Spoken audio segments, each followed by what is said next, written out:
All right, let's get into this. What we've got here is a really fascinating thought experiment. It's kind of like a short story, but one with a powerful logical puzzle right at its heart. And it all boils down to how our fear of what's coming can, well, create the very problems we're so scared of. And it all starts with this one kind of ominous prophecy.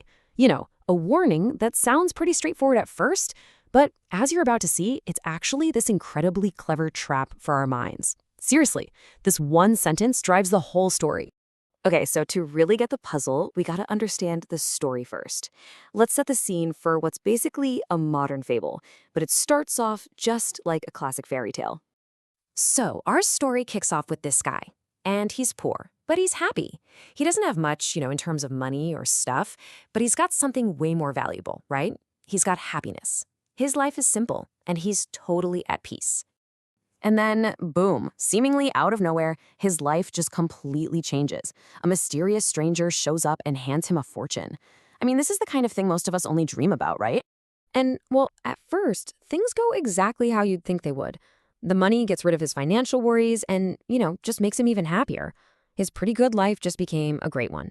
Everything seems perfect. But here's the twist. Of course, there's a twist. The gift comes with a catch. Just as the stranger is about to leave, he drops those fateful words we heard at the beginning. This really strange, unsettling warning that just plants a seed of doubt. And that one warning, it completely transforms this simple story into a pretty fascinating puzzle. Suddenly, that amazing gift of wealth is totally overshadowed by the curse of a prophecy. The effect is immediate, and it's devastating.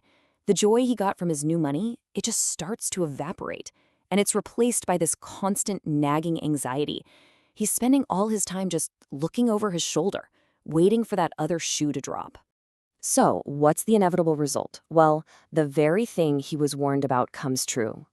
The worry just eats him up, and his happiness, both the old simple kind and the new fancy kind, it just vanishes. The prophecy is fulfilled. And this gets us to the core riddle of the whole thing. The man is waiting for some stranger to show up and make him unhappy. But he's already unhappy. So, who is the stranger he's so terrified of? All right, to solve this, we kind of need to shift gears. Let's stop thinking about it as just a story and start thinking about the logic behind it. We have to break down the man's thinking and find the mistake, the bug in his programming that's causing all this misery. The whole riddle really comes down to how you interpret that one word, stranger. Is the warning about a second stranger, someone who hasn't shown up yet? Or was the first stranger, the guy who gave him the warning, actually talking about himself? And this slide just lays out his mistake perfectly. Look on the left, you see his assumption. He's thinking, okay, a new threat is coming in the future. But the reality, over on the right, is that the threat was the warning itself. The damage was done the second he heard it. And here, you can see exactly how it all went down, step by step. First, he gets the gift and the warning. Then, the worry becomes constant. And the result? His happiness is gone. Not in the future, but right now, in the present. So, the man's big logical mistake is this. He's stuck believing something is going to happen, but he fails to see that his own belief, his own worry, has already made it happen. Okay, let's bring this all together and get to the solution. Once you see the logical trap for what it is, the answer to the riddle becomes crystal clear. It turns out the stranger was talking about himself. The person who would come and make the man unhappy was the very same guy who gave him the money. And he didn't do it with force or by stealing something. He did it just by planting an idea in his head. It's like he gave him this amazing gift with one hand and took away his ability to enjoy it with the other. And that's the paradox right at the heart of this story. The man's fear of a future unhappiness was the very thing that created his unhappiness in the present.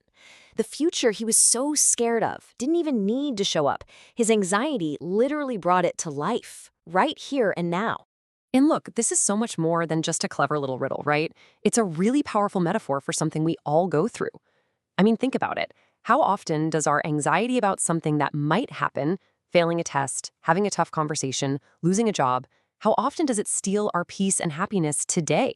We get stuck waiting for a problem that our own worry has already made real inside our heads. So, this story really forces us to take a hard look at our own lives and ask a pretty tough question. And I'll leave you with this to think about. What future stranger, what imagined problem are you letting steal your happiness today?